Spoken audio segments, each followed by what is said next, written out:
예, 근데 베어마켓이 어느까지 갔느냐, 예. 이게 이번엔 좀 길어질 것 같습니다. 아, 그래요? 예. 왜 그렇게 어, 생각하냐면은, 예, 2008년, 2020년 두 번의 최근에 위기를 겪었는데요. 예, 예. 그때는 무기가 있었어요.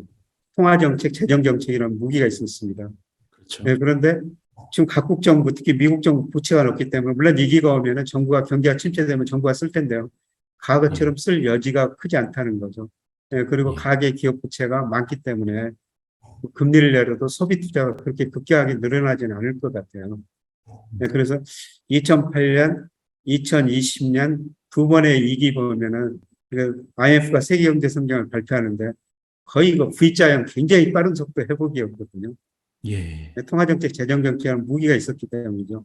네, 그런데 그 무기가, 쓸만한 무기가 가보다 여력이 적다는 겁니다. 네, 그래서 음, 다음 경기 침체가 오면은 조금 더 오래 갈 거라고 생각하고 있고요. 네, 그리고 저는 그냥 우리나라 국민연금 수익률 보면서 말씀드리고 싶습니다. 예. 우리나라 국민연금 지난 3년 평균 수익률이, 연평균 운용 수익률이 11%였어요. 아, 그래요? 예, 그런데 지난 10년 평균이 6.4% 정도 되거든요. 예. 그럼 앞으로 3년은 평균에 접근해 갈 거라는 거죠. 앞으로 음, 3년은 0% 돼야지 평균 6%될 거라는 겁니다. 최근 6년을 앞으로 계산해 보면. 이런 것 보면은 지난 3년간이 너무 좋았다. 그래서 앞으로 3년간은 좀 기대 수익률을 좀 많이, 물론 그 업종별, 종목별 차별화는 심하다겠죠.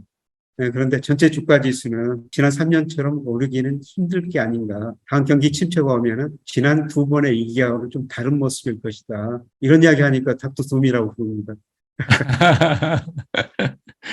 그러면 이제 만약에 내년부터 리세션이 발생하게 되면 교수님이 전망하시기에는 베어마켓이 어느 정도까지 지속될 거로 보신가요? 몇 년 정도? 저는 한 3년 정도는 지속될 거라고 보겠습니다. 3년이요? 예, 예.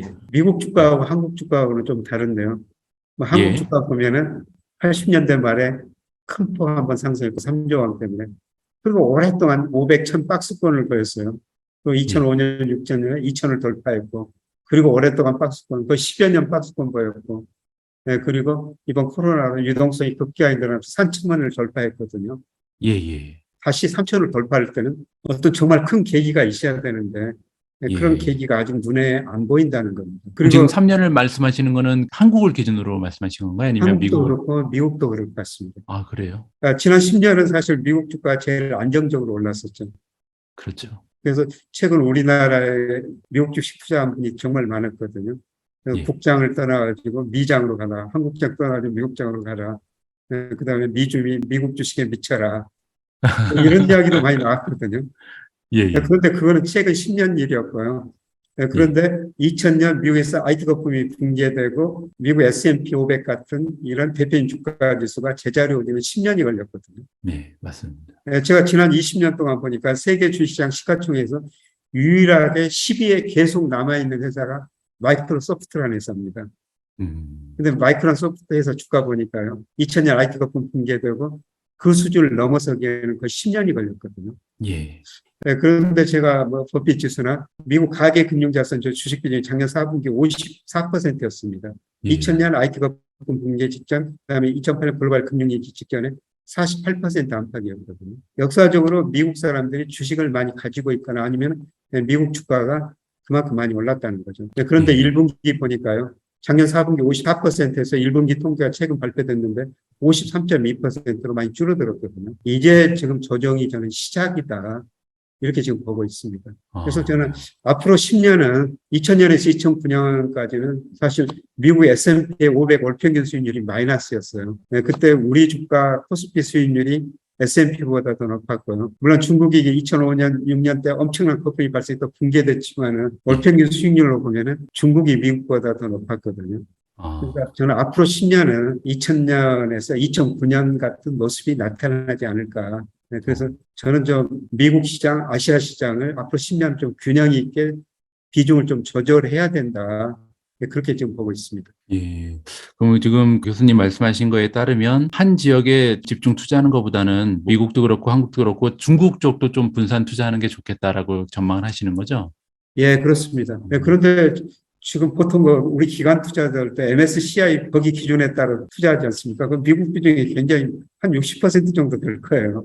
그렇죠. 네, 근데 제가 보기에는 그 MSCI 비중보다 미국 비중을 좀 낮추고 중국 등 아시아 비중을 좀 높였으면 좋겠다. 실제로 저 기관 투자한테 강의하면서 이런 이야기를 하고 있습니다. 예. 그 미국 비중을 한 반 이하로 줄이고 그다음 대신 중국을 좀 가장 저 비중이 가져가는 게 안전하겠다는 말씀인 것 같은데요. 중국도 그렇고요. 예. 베트남, 인도 같은데요. 베트남, 인도요. 예. 예. 그러면은 지금 이제 지역적으로는 그렇고요. 혹시 산업적으로 보면은 어떨까요? 앞으로 한국 분들은 사실 대부분 다 테크 주식에 투자하고 계시잖아요. 그래서 이런 테크주라든지 기술주 이런 거가 앞으로도 괜찮을까요? 아니면 다른 쪽에 좀 눈을 돌려야 할까요, 우리가? 뭐 경기가 아주 좋아지면 테크주들이 많이 오를 텐데요. 근데 앞으로 예. 3년은 앞서 말씀드렸습니다만 정책 수단이 별로 없기 때문에 경기 회복이 미미할 것이다. 음. 그래서 저는 앞으로 3년도 그냥 이제 배당을 많이 주는 주식들, 예. 배당 투자 중심으로 해야 된다고 생각하고 있습니다. 그래서 배당 중. 미국도 배당 많이 주는 주식이 있고요.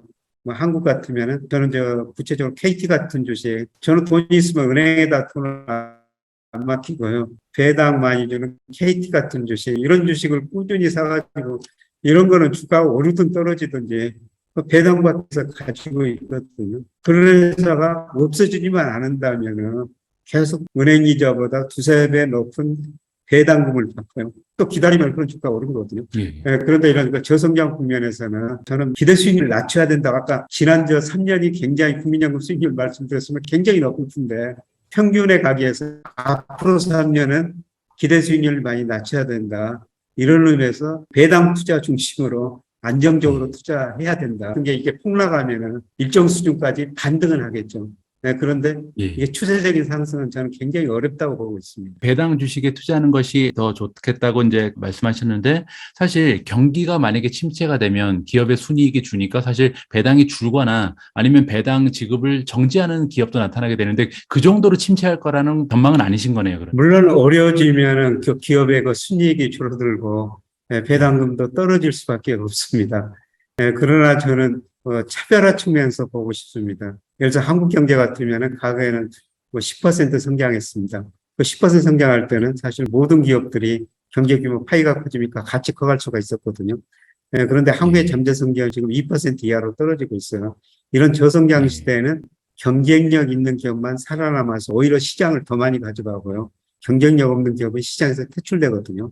살아남는 기업들은 오히려 경제 성장이 낮아지더라도 더 많은 시장을 차지하고 있기 때문에 큰 영향이 없을 거라고 보고 있습니다. 예.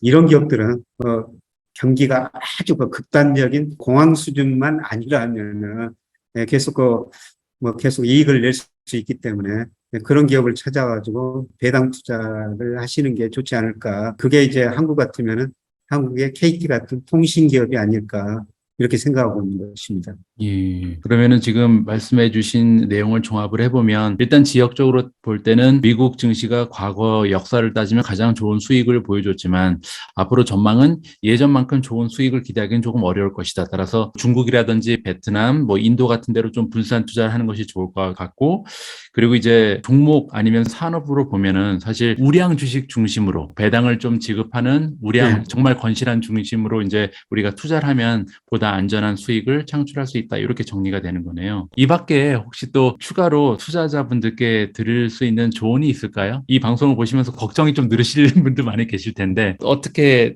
조금 더 현명한 투자를 하기 위해서는 어떠한 조언이 또 필요할까요? 이럴 수 있도록 좀 멀리 내다보는 게 좋습니다. 주가라는 거는 장기적으로는 오르거든요. 그래서 제 가까운 친척이 아주 옛날부터 돈이 있을 때마다 삼성전자 주식을 샀어요. 근데 삼성전자가 최근에는 좀 많이 떨어졌지만 장기적으로는 많이 올랐지 않습니까? 삼성전자가 애들 둘 유학을 보냈다. 이런 이야기를 주가가 올랐으니까 그 주식 오를 만큼 또 팔고 그다음에 배당 받고 그래가지고 그 돈 가지고 애들 둘 유학을 보냈다. 이런 이야기를 하는데요. 제가 이런 말씀을 드리는 것은 주가는 장기적으로 오른다. 그러나 그동안 지난 3년 동안 너무 좋았기 때문에 앞으로 3년 동안은 조금 기대 수익률은 낮춰야 된다. 그리고 그 다음부터는 또 장기적으로 오른다. 그리고 예를 들어서 한국 주식 투자하신 분들은 저는 한국 경제가 구조적으로 저성장 저금리 시대에 접어들었다고 보고 있거든요. 예. 그래서 예를 들어가지고 우리가 은행에 지금 현재 상태에서 1% 복리로 예금해도 원금이 2배 달려면 그 72년이라고 해야 돼요. 7,200억이라고. 그래서 주식 투자를 할 수밖에 없습니다. 젊은 분들은 멀리 내다보고 투자하고요. 그리고 제가 우리나라 두 증권회사 데이터를 받아봐가지고 연령별로 한번 수익률을 분석해 본 적이 있거든요. 그런데 20, 30대 수익률이 낮았습니다. 두 가지 이유입니다. 20, 30대는 축적된 금융자산이 적으니까 빨리 돈을 빌려야 되겠다. 그런 생각이 있는지 돈을 빌려 주식 투자하는 모습이 있었고요.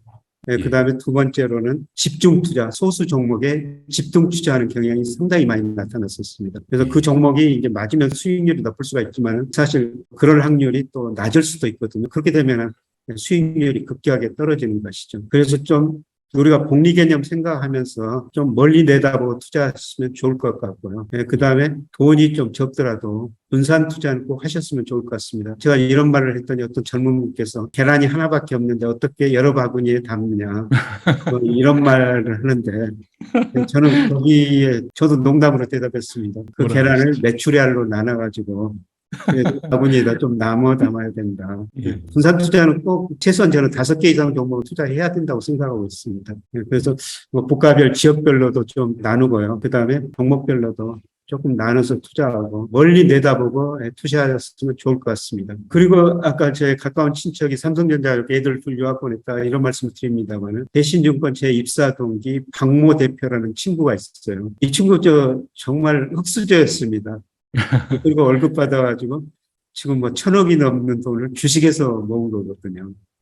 그래요?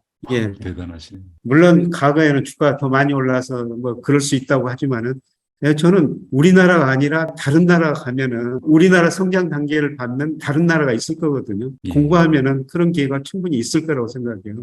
그래서 특히 젊은 분들은 단기적인 시각에서 떠나서요. 좀 멀 시각을 보고요. 그리고 주식이라는 게 저도 뭐 증권회사 20년 다니고 지금 뭐 증권회사 나와가지고 30년 뭐 주식 투자하고 있습니다만 한 가지 결론은 주식에서 돈 버는 거는 좋은 주식 오래 가지고 있는 거더라. 그게 제 답인 것 같습니다. 좀 멀리 내다보고 지금 같은 경우는 투자하시는 게 좋을 것 같습니다. 예, 아유, 마지막에 분위기가 확 반전되네요. 앞으로 한 3년 정도는 어려운 장세가 지속될 수도 있다. 이렇게 해서 조금 분위기가 어두웠는데요. 막판에 이제 해주신 말씀을 들어보니까 우리가 이제 3년, 5년 이렇게 보는 게 아니라 앞으로 10년, 20년, 30년 정말 멀리 보고 보면 사실 아까 복리의 법칙도 말씀해 주셨지만 우리가 은행에다가 적금을 해가지고 돈을 모을 수는 없는 거잖아요. 그래서 투자는 반드시 해야 될 것 같고 이렇게 멀리 보고 좀 욕심을 줄이면서 분산 투자도 하고 또 분할 매수도 하고 우리가 친용 같은 거 쓰지 않고 장기적으로 본다면 결국 부를 상당히 모을 수 있는 방법인 것은 확실한 거네요. 주식 투자가. 예, 뭐 저는 그 돈이라는 거는 제가 살다 보니까 뭐 많을수록 좋고요. 돈의 정의를 이렇게 내리고 있어요. 하고 싶은 일을 하고 싶을 때 하게 만드는 게 돈이다. 그 돈을 우리가 은행에서는 얻을 수 없다는 것이죠. 결국 주식 투자 할 수밖에 없어요. 맞습니다. 그래서 공부하면은 주식시장에서 그런 돈을 마련할 수 있을 거라는 겁니다. 예. 아까 잠깐 말씀해 주셨는데 우리가 좀 다양한 기회를 찾아봐야겠네요. 그냥 한국 아니면 미국 이런 데만 보지 말고 아까 베트남 말씀도 하셨고 인도 말씀도 하셨지만 다양한 국가의 시장을 좀 들여다보고 공부하다 보면 커다란 기회가 있는 시장이 아직도 있겠네요. 그러면. 예, 있습니다. 예, 저는 뭐 요새 인도, 베트남 같은데요. 뭐 ETF 조금 사가지고 계속 공부를 하고 있습니다. 제가 이제 신뢰가 생겼을 때는 거기 비중을 좀 많이 늘릴 생각입니다. 지금 계속 공부를 하고 있습니다. 그러니까요. 지금 말씀하신 것처럼 요즘에는 그냥 국가를 대표하는 ETF도 있기 때문에 굉장히 투자하기가 쉽잖아요. 예, 베트남 그렇습니다. ETF 이런 식으로. 예, 인도 ETF도 있고요. 교수님 혹시 미국 주식에도 투자하고 계시나요? 저는 미국 주식은 조금 하다가 그만뒀고요. 네, 그리고 그동안 미국 주식 대신에 달러를 샀어요. 달러 ETF 사가지고 좀 수익을 냈죠. 그런데 저는 달러 가치가 지금 거의 정점 무렵에 근접해 가고 있다. 그래서 100을 샀다면은 지금 80을 팔고 20 정도만 가지고 있습니다. 그러세요. 예, 그러니까 달러가 지금 거의 뭐 역대 최강이잖아요. 그래서 예. 좀 오를 대로 오른 것 같습니다. 미국 주식을 하나 더 지금 투자를 안 하고 계셔서 제가 편하게 여쭤보고 싶은데 혹시 미국 기업 중에서 가장 아까 말씀하신 것처럼 우량한 기업이라고 보고 계신 기업이 있다면 하나만 찍어주시죠. 어떤 기업을 가장 좋게 보시나요? 예, 저는 지금 20년 동안 시가총액 10위 안에 계속 남아있는 예. 마이크로소프트라는 회사, 그게 예. 앞으로 10년도 거기에 있지 않을까, 그렇게 생각을 합니다만은, 사실 제가 뭐 개별 기업에 대해서는 그렇게 깊이 있는 공부를 못 해봐가지고요. 좀 원하시는 답을 드릴 수가 없을 것 같습니다. 아닙니다. 네. 항상 겸손하게 그런 말씀을 하시네요. 아까 뭐 서두에도 장난스럽게 말씀을 해주셨지만 교수님이 지금 주가라 그럴까요? 교수님이 너무나 지금 인기가 많으신 상황인데 앞으로도 한 3년 정도는 굉장히 바쁘시겠습니다. 뭐 시간이 갈수록 덜 바빠질 것 같습니다. 왜냐하면은 투자자들이 여기에 적응을 해버리거든요. 그래서 그동안 기대 수익률이 너무 높았었는데 아마 기대 수익률을 낮추면서 또 주식시장에 적응해 갈 것 같고요. 예. 은행 이자 생각하면은 사실 코스피가 우리가 지난 10년간 매년 5.4% 정도 올랐는데 5%도 굉장히 높은 수익률이거든요. 앞으로 우리 투자자분들도 5% 기대 수익률에 점점 만족하시면서요. 저 같은 사람 덜 찾을 것 같습니다.